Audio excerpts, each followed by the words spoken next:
여름의 아침 말씀 묵상 시간입니다. 오늘 본문 말씀은 예레미야서 6장 1절로 5절 말씀 살펴봅니다. 결국 바빌론의 매를 드신 하나님, 초대교회 이단 말시온주의자들은 구약에 나타나는 하나님이 매우 두렵고 잔인하기까지 한다고 해서 구약 성경을 버려버렸습니다.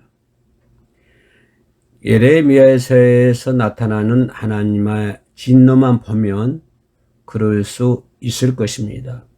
하나님의 진노가 엄청났었거든요. 그래서 말시온 지휘자들은 하나님은 잔인한 하나님 이래가지고 구약 성경을 버렸죠. 그러나 그것은 하나만 보고 둘은, 다시 말하면 성경 전체를, 구약 전체를 보지 못한 편협된 생각에서 나오는 결론이다라고 말씀을 드릴 수가 있겠습니다. 하나님께서 얼마나 큰 사랑을 가지고 이스라엘을 인도하셨는가, 얼마나 많은 예언자들, 얼마나 많은 선지자들을 보낸지에 대해서는 전혀 그들이 간과했기 때문인 것입니다. 하나님을 무시하면서 어찌 안전할 수가 있겠습니까? 하나님의 말씀에 불순종하면서 어찌 하나님의 매를 피할 수가 있겠습니까? 하나님은 인자하시며 하나님은 노하기를 더디하신 분이십니다. 그는 백성들을 사랑하신 분이십니다. 그러나 하나님의 말씀을 전하고 또 전했는데도 그들이 돌이키기는커녕 하나님을 조롱하고 무시하는 것은 사탄의 권세 아래 갇힌 인간의 악한 본성인 것이죠. 아담이 선악과를 따먹은 것도, 인간의 바벨탑을 쌓았던 목적도 모두가 뭡니까? 하나님과 같이 되려는 그런 생각 아닙니까? 이거는 사탄의 권세 아래 있는 인간의 악한 본성 아닙니까? 노아 시대, 예레미야 시대나 하나님의 아들이신 예수 그리스도께서 오셨을 때도 마찬가지입니다. 그들은 노아 시대 때도 노아 말을 듣지 않았죠. 예레미야 시대 때도 그렇게 하나님의 선지자 예언자들 보냈지만 다 죽였죠. 심지어는 하나님의 아들까지 십자가에 매달렸지 않았습니까? 인간의 악한 본성 아닙니까? 어찌 이렇게 하면서도 그들이 안전할 수 있겠습니까? 지극히 보잘것없는 댓글 같은 인생이 처음과 끝이시고 영원하시고 무한하신 하나님을 무시하는 것은 그야말로 우리 속담에 하룻강아지 범 무서운 줄 모르는 것이, 그런 꼴이 되는 것이죠. 하나님께서는 악을 행하는 인간에게 즉각적인 형벌을 내시지 않는 것은 왜 그럴까요? 그것은 하나님께서 오래 참으시고 기다리시는 하나님의 사랑 때문입니다. 하나님의 사랑이 확실한 증거로 아들이신 예수 그리스도를 보내셨는데도 하나님의 백성은 그것마저도 알지 못하고 받지도 않았고 오히려 그리스도를 죽여버렸습니다. 그러니 인간이 형벌에 처해지는 것이 마땅하지 않겠습니까? 하나님의 말씀이 없는 인간은 빙자할 수밖에 없는 것입니다. 그들을 하나님께서 벌하시는데 어찌 하나님은 잔인한 하나님이라고 얘기할 수가 있겠습니까? 그 이단 말시온 주의자들이 말한 것처럼 어찌 하나님을 잔인한 하나님이라고 구약 성경을 버릴 수가 있겠습니까? 결국은 바벨론을 매로 삼아가지고 이스라엘을 벌하시는 하나님의 모습을 우리가 볼 수가 있습니다. 예레미야가 사역하기 시작한 지 22년, 그러니까 주전 605년에 바벨론이 처음으로 유다 백성들을 포로로 잡아갔습니다. 남북 이스라엘이 나누어질 때 유다 지파와 함께 했던 지파는 베냐민이었습니다. 유다 지파와 바로 붙어 있는 땅을 기업으로 받았기 때문이었습니다. 르호보암에게 베냐민 지파 하나를 남겨주었으나 나머지 10지파는 모두 에브라임 지파의 여로보암과 함께 북이스라엘을 이루었지요. 이것은 열왕기상 11장에 자세히 기록이 되어 있습니다.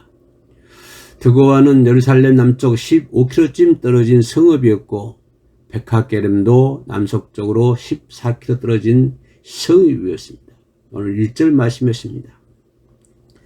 예루살렘이 바벨론에 의해 완전히 포위되어 있고 하나님께서 예루살렘을 멸절시키실 의지를 가지고 계셨습니다. 본문 2절 말씀입니다. 목자들과 양떼는 바벨론 왕과 그의 군대를 일으키는 말입니다. 본문 3절에 나와 있는 목자와 양떼들 말입니다. 본문 5절 말씀에서 왕을 목자 삼고 군대를 양떼 삼아, 여기서 왕, 목자도 양떼, 바벨론 왕과 군대를 의미합니다.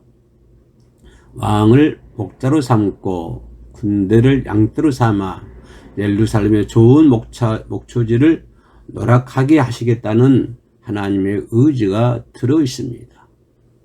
밤에는 전쟁을 하지 않았는데 밤에라도 올라가서 그 요새들을 헐어버리자고 말할 정도로 바벨론 군대의 전의가 충천하는 것을 볼 수가 있습니다. 결국에는 죄로 가득한 예루살렘을 싫어하시는 하나님의 모습을 우리가 볼 수 있습니다. 죄로 가득한 예루살렘을 싫어하는 것처럼 만약에 저와 여러분들이 죄로 가득해 있다면 하나님은 우리들을 싫어할 것입니다. 하나님의 명을 받은 바벨론 군대는 예루살렘에 올라왔으며 예루살렘 근방의 산의 나무를 베어 목책으로 성을 둘러싸 예루살렘을 정복하였습니다. 하나님은 예루살렘에게 하나님의 훈계를 받으라. 그러하지 아니하면 내 마음이 너를 싫어하고 너를 황폐하게 하여 주민이 없는 땅으로 만들겠다고 8절에서 말씀해 주고 있습니다. 너를 싫어하고라는 의미는 너에 대해 내 마음이 뒤틀고 있다. 다시 말하면 하나님의 질투심을 말하고 있는 것을 볼 수 있습니다. 자녀가 어떻게 역겹게 보일까요? 얼마나 심각했길래 장자 이스라엘이 아버지 하나님께 벌 받을 수밖에 없는 성이라고 불려 이방인에게 유린되게 하셨을까요? 유다의 악과 더러움과 불의함이 얼마나 극에 달했는지를 말해주고 있습니다.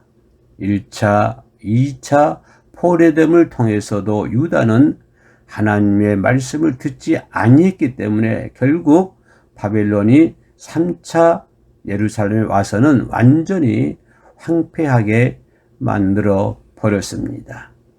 본문 13절 그 귀가 할례받지 못하여 듣지 못하고 여호와의 말씀을 역으로 여겼기 때문입니다. 그들은 가장 작은 자로부터 큰 자까지 다 탐욕을 부렸으며 선지자로부터 제사장까지 다 거짓을 행하였던 것입니다. 15절과 8장 12절 말씀에 가증한 일을 행할 때 부끄러워하기는커녕 그들은 얼굴도 붉어지지 않았습니다. 영광스러운 시온성 예루살렘이 벌 받기에 합당한 성이 되어버렸고 여호와의 분노는 더 이상 참기 어려워 거리의 아이들과 청년들에게 부어지고 말았던 것입니다. 기성세대의 악으로 그들의 미래인 어린 아이들과 청년들이 진노를 가장 먼저 당하고 마는 것을 볼 수가 있습니다.